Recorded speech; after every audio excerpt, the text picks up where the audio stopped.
All right, this is Power Breakfast on Citizen TV now. My next guest is a Nigerian novelist and satirist, known for many of his writings, both novels and short stories. And welcome to El Nathan John. Thank you very much. It's a pleasure to be here. Welcome to Kenya. I don't know if you've had a chance to listen to our traditional music. I just did. What do you think? It's lovely. It's good to experience new sounds. All right, so let's start off by you telling us why the visit to Kenya right now. What is it that brings you here? I'm here for a few readings and public events, primarily the Literary Crossroads organized by the Goethe Institute here in Kenya. There's also a partnership with Magunga Books and Prestige Bookshops, where I'll be reading on Saturday. Okay. All right. Now, I understand you're also a lawyer. Yes. Right? So tell us that story, how that happened, and how you transitioned into being a writer full-time. Was that the degree for the parents, or how did that work? Well, I got very tired very quickly with the practice of law and what I found to be a deeply unfulfilling life, and I decided to drop it all and focus on writing, even as daunting as the task might seem, to write full-time and try to make a living from that. It was the only logical thing I could do when I dropped what was supposed to be putting food on the table. For me, it was more important to be fulfilled and happy, and to be doing what I thought I knew how to do. Now that must have not been easy to do. What was the response from those around you at that point in time? Well, people have always sort of fancied me to be a bit of a rebel, and so I'm pretty much left to my own devices, which is not great. It means you can make more mistakes, but I'm thankful for all the support that I received, in spite of the irrational, some would say, decision I took to leave security for uncertainty. Now, your writing has been very successful. You've had a very successful career as a writer.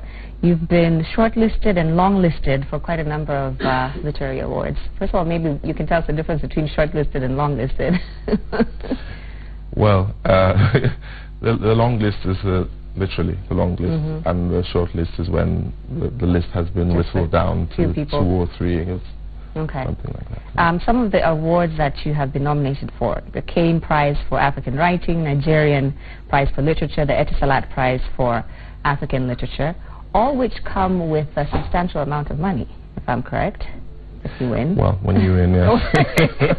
I mean, we're talking, what, 10,000 pounds, 15,000 pounds, in that area? I have to think of that. I think the Kane Prize is 10,000 pounds. Etisalat, I think, is 15,000. I'm not very sure. The Nigeria Prize is $100,000. Wow. So, what was it like to be nominated for all these different prizes? For me, the greater reward is in writing and people engaging with the work. Prizes are sort of incidental to that whole process and not necessarily crucial to it.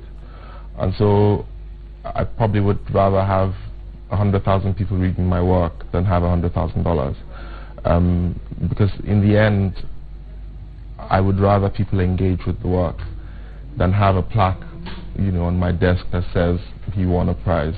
Anyone can do that. We could both organize a prize and just say, let's call it the Joey Prize for African Literature, and you just give it to me here, and I put it up and list it on my Wikipedia page. That's easy. What is harder is having a work that endures, not just on the shelves, but in the minds of people. And speaking of your work, you brought your book Born on a Tuesday with you. Perhaps you can tell us a little bit about what that's about. I know it touches on elections and violence and that whole realm, but tell us, for those who are not familiar, what the book is about.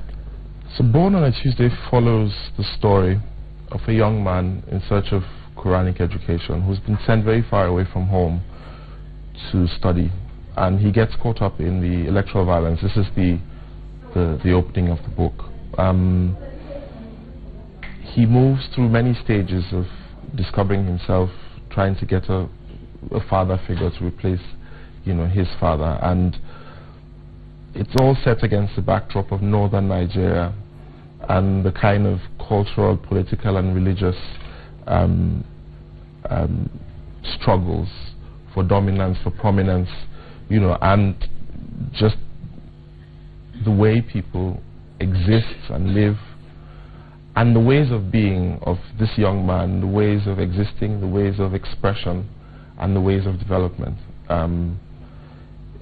It's particularly interesting for me because the young man is what we call an almajiri, which is a young man the word literally means disciple in Hausa. And as this disciple, he's a disciple to so many people. It's a metaphor of sorts, as for the way or the anchors he has at different points in his life. It also talks about generally culture in northern Nigeria, some parts of northern Nigeria, which is not something you find very often in English fiction. We have a lot of writing in Hausa, not that much in English. And it also talks about the internal Salafi debates, for example, between Salafism and Salafi jihadism. Quite philosophical. Now, Kenya is going into an election this August, and just African politics in general, quite an interesting thing to watch. How we handle our electoral process in general. Do you think that we have a bad name as Africa when it comes to elections in general? Because we've had a situation of electoral violence in the past here in Kenya, and we're going into another election right now. I don't know if you just want to speak on that aspect. Well, the problem with electoral violence is that it's a very dangerous cycle. It is fed and it feeds that entire cycle. I wouldn't say that Kenya is particularly special in this regard. We've, in Nigeria, have had our own issues with electoral violence, maybe not as reported in the news. But I do think that it's important for us to interrogate the role of politicians in using mostly young poor men as fodder for their wars, wars that in fact benefit only them. And that whoever wins, they are the only ones who get the fat salaries. They are the only ones whose salaries get hiked. They are the only ones who live in the big, nice mansions, while the poor people's children stay with the poor people's children. Right, it's unfortunate.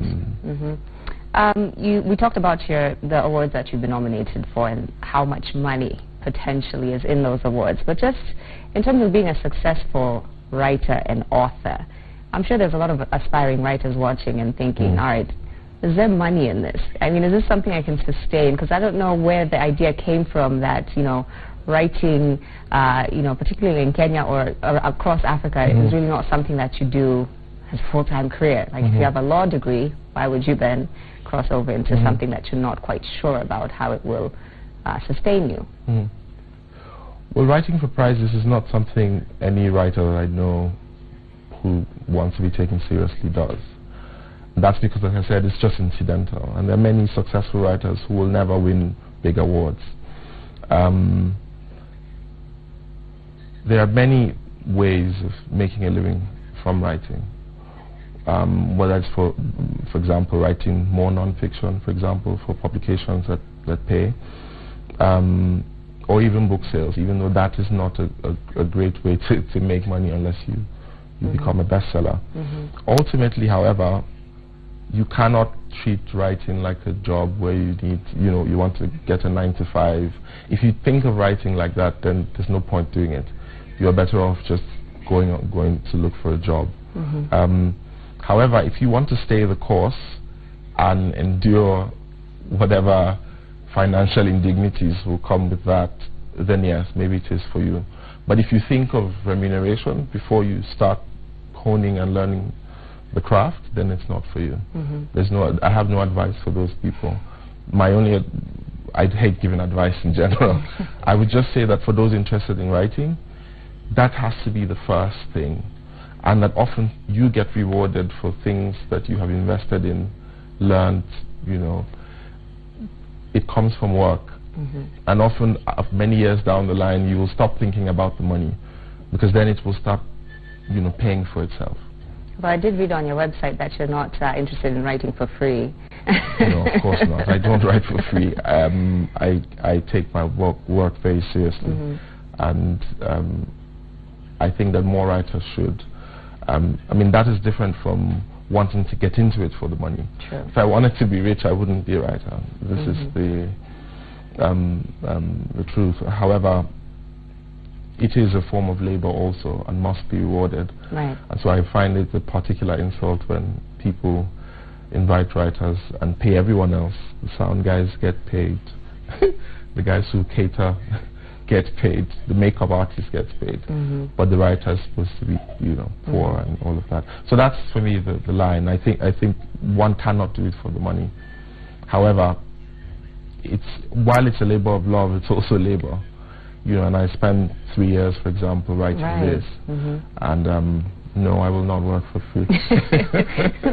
Now, talk to us about being a satirist. How does one discover that they are a satirist? Is that a conscious decision? Is it just something that has to do with your personality and who you are? So I started calling myself a satirist long after I started writing satire. Only because it was one of the main things I was doing, and I was doing it on a weekly basis, and I've been doing it weekly since 2011. I primarily engage with non-fiction through satire, even though I do a lot of other types of non-fiction. And I find satire has had its uses, even though I think I have my critique of satire as a whole, as a form. It's useful because of how it uses the elements of satire to sort of bypass censorship in many ways. Okay. So, for example, I want to say something about the president's health, and my president is, somewhere far away. Right. And it's easy to just keep banging on about how, he's, he's in the hospital, or he's not speaking to us. Where is he? Everyone is doing that. However, I can hit the nail on the head very directly, in a way that has some humor, and in a way that's very difficult to censor. Because then the newspaper will not be able to pull out my article because, well, I'm just saying something nice, Well, that's the other thing about satire, is that it's been said that most people, like the general public, might not necessarily understand satire, and so that then you're able to get away with not necessarily offending, but like you're saying things that are a little bit out of the lines. So well, I have no fear of offending, actually. You don't? No. Okay. I think satire should offend its targets. It's meant to provoke a reaction, at least of shame, at least forcing people to look into a mirror and see who they are, and see that their folly, their vices. This is what it does. It turns the mirror in ways that doesn't require you to preach. You just flip the mirror back and you say, your face looks pretty. Right. But you can look at the mirror and see that, I have this, I have that, So yes, many forms of writing or art or literature may not be accessible to everyone. And also satire has different forms, some more accessible to others than others. And in the written form, it's probably slightly less accessible than, for example, people who do satire through cartoons. Right. And all of that. A lot of satire also is multi-layered in its meaning, and so a few people might get some of it. But often the targets of satire, because there is a bottom to top movement speaking truth to power, they always get it, and they always are the ones who should get offended. And no, they shouldn't laugh. They should get offended while others laugh. Yeah.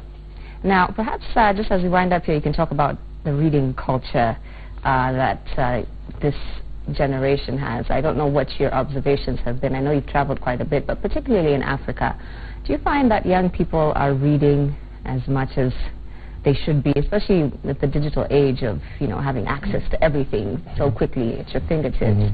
What are your thoughts? Well, it's often said that I'm sure you must have a Kenyan variation to this in Nigeria. If you want to hide something from a Nigerian, put it in a book. However, I have a different opinion. I do think that young people now are reading more, but they're reading in ways that are not qualitative. Okay. And so they are accessing much more text than their peers 20, 30 years ago could access. You know, you can read a New York Times article now and switch to an Economist article and switch to a New Yorker, like all in an hour. However, we're reading more quickly, we're not reading deeply. However, on the other hand, I think that we must change the ways in which we access readers also. You know, and that yes, our world is changing. It's not just a generation, our world is changing. Right. We could 20 years ago have a 1 hour chat, but we can't, because you have the next person on the slot. You need to sell also, you need to put up commercials, you need to do all of that. So our world is changing, things are becoming faster, and I think that we have to have more creative ways of reaching people. Even though I do think or believe in very limited ways the sacredness of the book, and that it's important for us to engage with long prose, with deeply thought out ideas, and you can only express or explain or expand upon those ideas, you know, when you have space and time, and then you can also only, you know, access those ideas when you create time. And so I would just say probably that we need to be more qualitative in what we read, spend more time, read more deeply, think more deeply, instead of, you know, skimming through and commenting immediately. Right, not forgetting the comment. Speaking of reading more qualitatively, perhaps you can tell us where we can find your book, Born on a Tuesday. Yes, my book can be found online on Amazon. It can be found in Prestige bookshops here in Nairobi, and Magunga online. All of these places have my book. I will also be reading at Prestige Bookshop on Saturday at 11. And everyone's welcome. It's a free event. All right. You can just walk in. All right. Nathan John, writer and satirist, gracing our studios here at Citizen TV on Power Breakfast. Thank you so much for making My time.